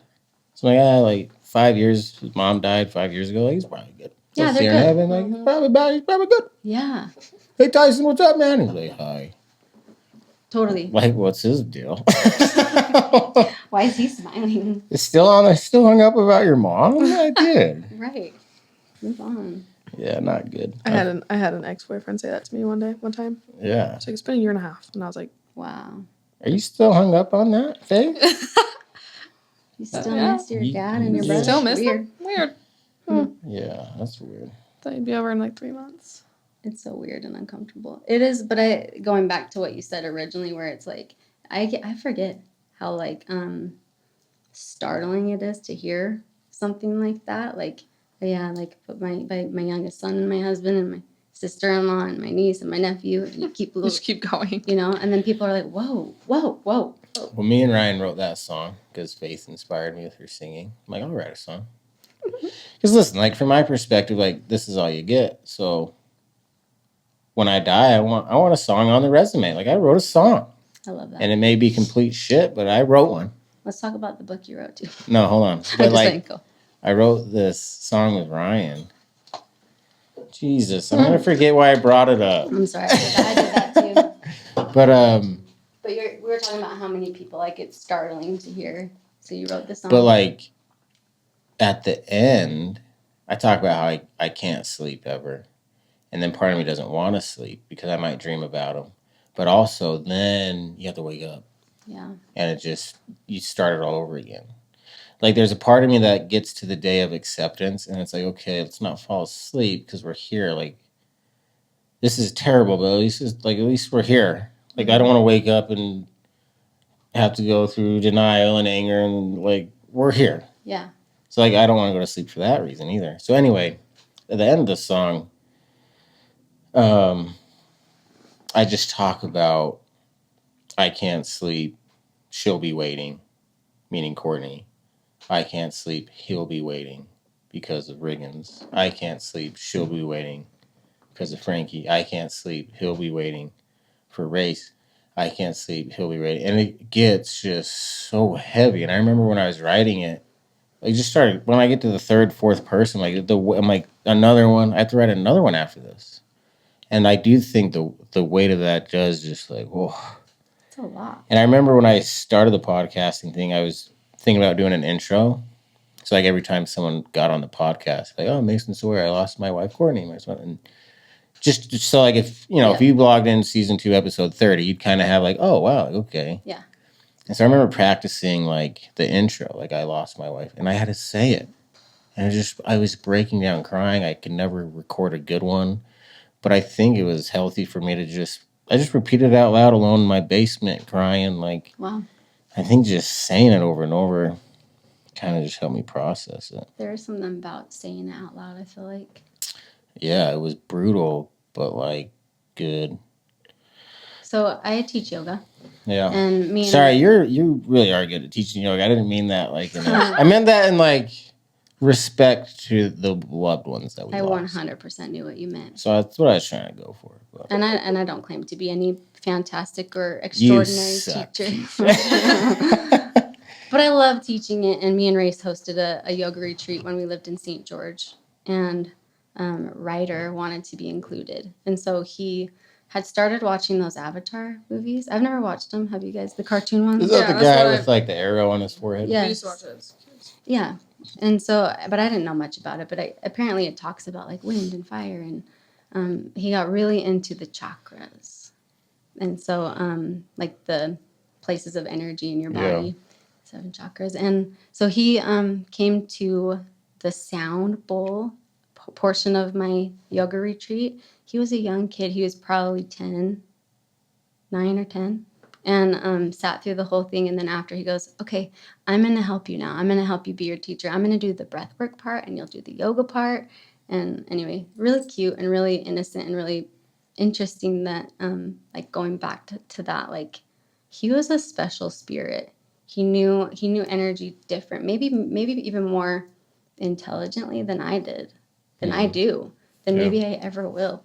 And yeah, that keeps popping in my head too. So I'm like, I want to get that on, so I don't forget that he helped me with that. He was crying big alligator tears too, as other girls or the women in the group who were feeling emotions, he felt them too. Which goes back to empathy. The empathy. Yeah. Maybe to end this thing, he'd be 15. 15. What do you guys? What would you say to him?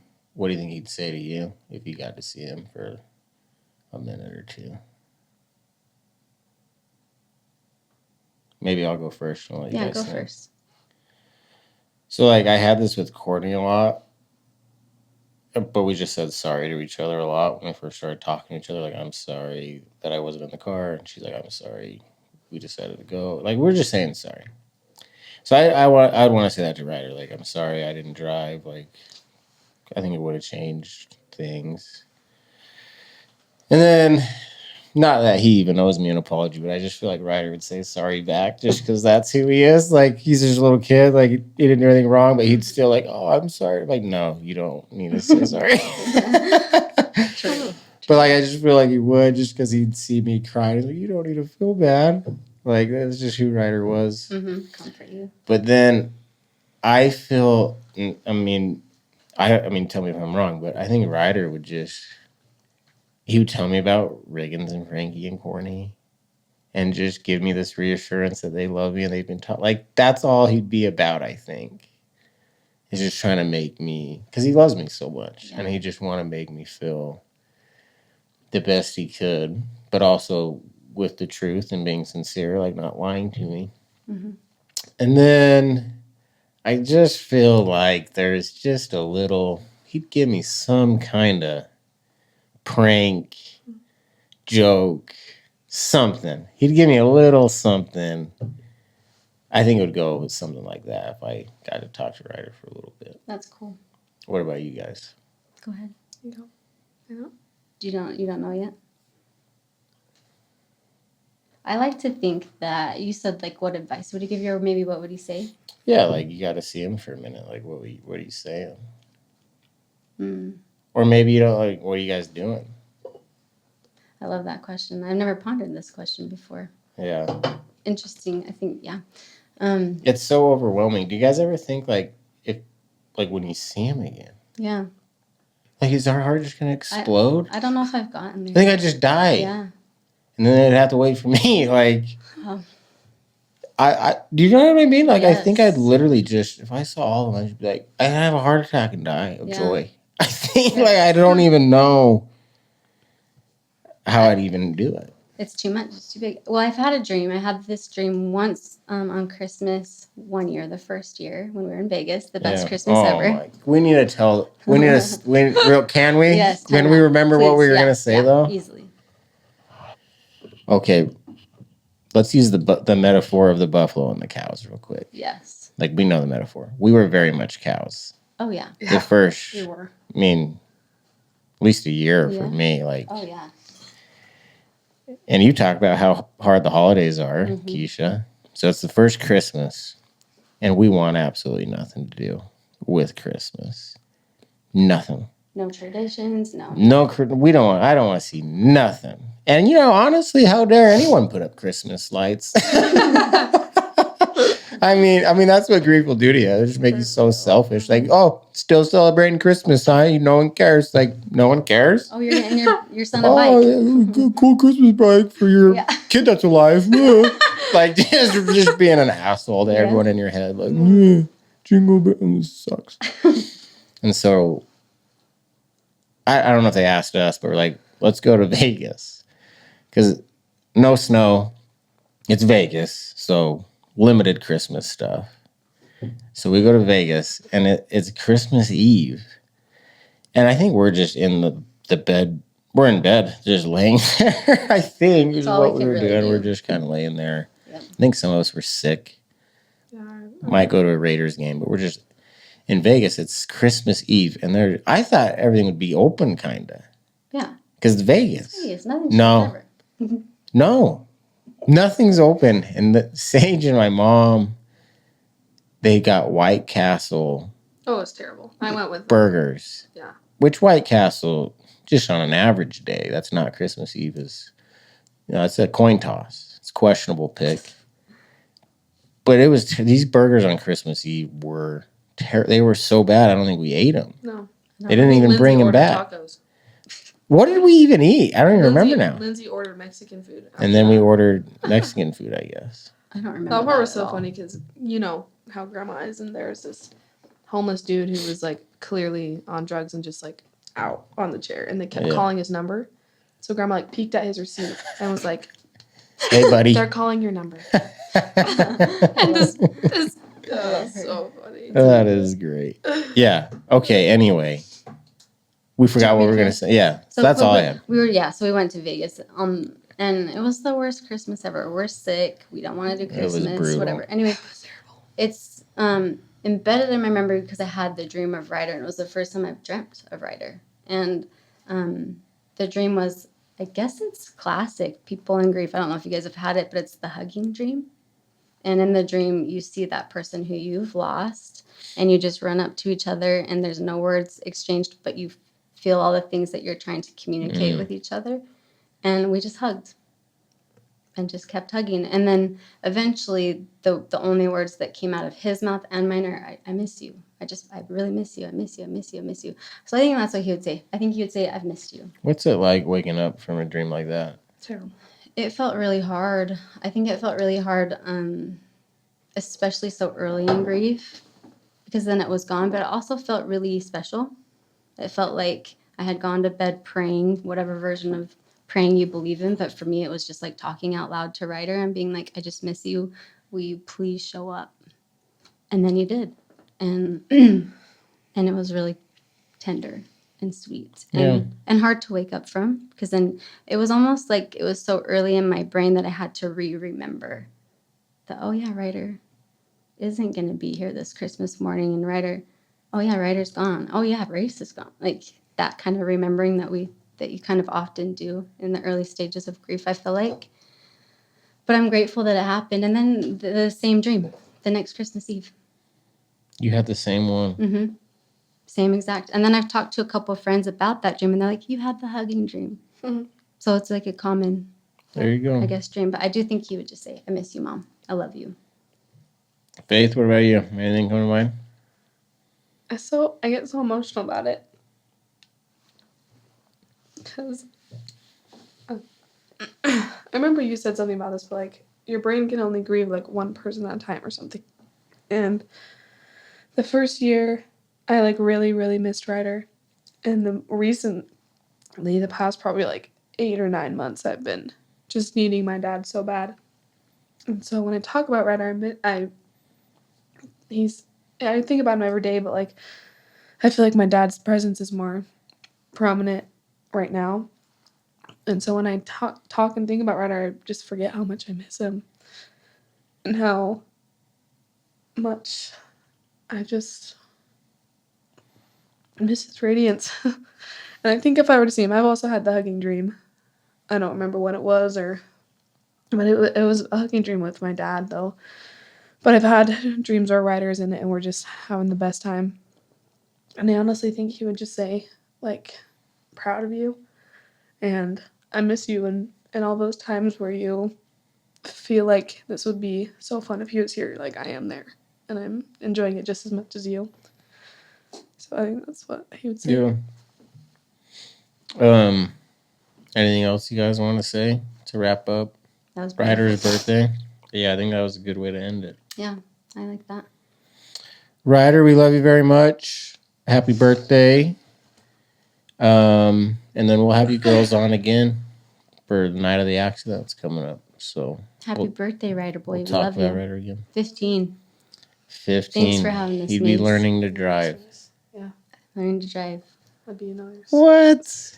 Also, I know this will make you uncomfortable, but I love what you do. I love that you've done this for a race. I love that you've done it for your kids, for court. Yeah. This is really special, and I think this is something that we're going to look back on and probably cringe at ourselves about. Oh, for sure. A little bit. That's why you never listen to it. You just don't listen. That's the best advice. Never listen Do to you an ever episode. watch yourself back on one of your speaking No, engagements? I hate it. It's hard, huh? That's why Ryan does everything. Yeah. He creates all the videos. I did some. But I feel so grateful that you have done this, and it's kind of going to be like a journal. I feel like Race and Ryder would do a pot. Like, I feel like it's They up their would. alley. It is. That's part of their Well, idea. I'm surprised that my dad didn't, at least at one point in his life. Like, do a podcast. Do a podcast at least. Just on whatever. as Yeah. like computer or something. WWF wrestling or whatever. Totally. Because he loved all those Dave Ramsey guys and whatever. He would have been good at it. But I also see all the way that you've changed people's lives and all the messages that I get on Instagram or whatever other platform or text messages, and the way that you speak, and not because you're perfect and not because not because the 1090 is everything, but the way you've been able to inspire people has changed lives. And Well, I think I have this part of me that's kind of like Ran, where it's very embarrassing. Like, because it's just attached to popularity. So it's weird. It makes it weird. but work hard is due. But like, I feel like Ryder would like, no, like, you need to get the message out there. Mm-hmm. But I feel like I have both of them. Like, I get both of them, and there's a part of me that like, it's just silly when what you're saying is attached to this platform that gets likes and views. Mm-hmm. And it's really weird, honestly, because, okay, the more likes and views you get, that's great, because then more people get to hear about Ryder and Courtney and and I think it is a good message. And we're all experiencing grief, and we've experienced a big dose of grief. So, like, yeah, like, I get all that. But then, like, if you push it too far, it gets very weird. Like, okay, so what are we doing here? Yeah. Like, we're getting views for dead family members. What are we? It's just like, well, it's just like, it's very weird to me, and I never want it to get like that. So I try to balance that with just 0 ads. Yeah. Not doing ad, not what it's about. I'll pay the money. I'm not trying to make money off of it. Yeah. I think that's why I wanted to bring it up. And I never watched. That's another reason why I get very uncomfortable with the videos. Yeah. Like, I just want to talk about them. Mm-hmm. And I think it can help, but I'm not trying to make money, create a business or out become of it. popular. But then you kind of need to if you want more people to hear your message. So, but I guess what I was trying to say is Ryder and Race's personality, because Race was like dive bar with 8 people watching. I'll do a double backflip onto a table and break my hip. Like, he would. He would. Like, he would just because he loves wrestling. Yeah. He doesn't care who's watching. He just did it for the love of wrestling. That's one of the things I loved about Race. Mm-hmm. He did not care about the glory or the fame of any of it. He just did it because he loved it. So like I try to have that with the podcast is so I don't know. I like to think I'm trying to take a little bit of all their personalities and roll it into one and it looks like this. Yeah, I think you do a really good job of that. It's a tough balancing act. Yeah. But I hear Ryder is a cheerleader for sure. It's like, no. Whenever I get caught doubting myself, like, man, like is this the route we're going? Like public speaker guy? Ryder's like, hell yeah. Like, yeah. Oh yeah. Like get on that stage and yeah. Yeah. Like, thanks, Ryder. Thank you, Ryder. But thank you. Yeah, kind words, Ryder. We love you. We love you. miss you. Come visit me in a dream tonight. That'd be awesome. Hey, Ryder, come do the hugging dream to Mace. Okay, bye. All right. Namaste. I just don't want this podcast to end, really. We can we'll go to dinner and keep talking. Okay. Life's 10% what happens to you and 90% what you're going to do about it.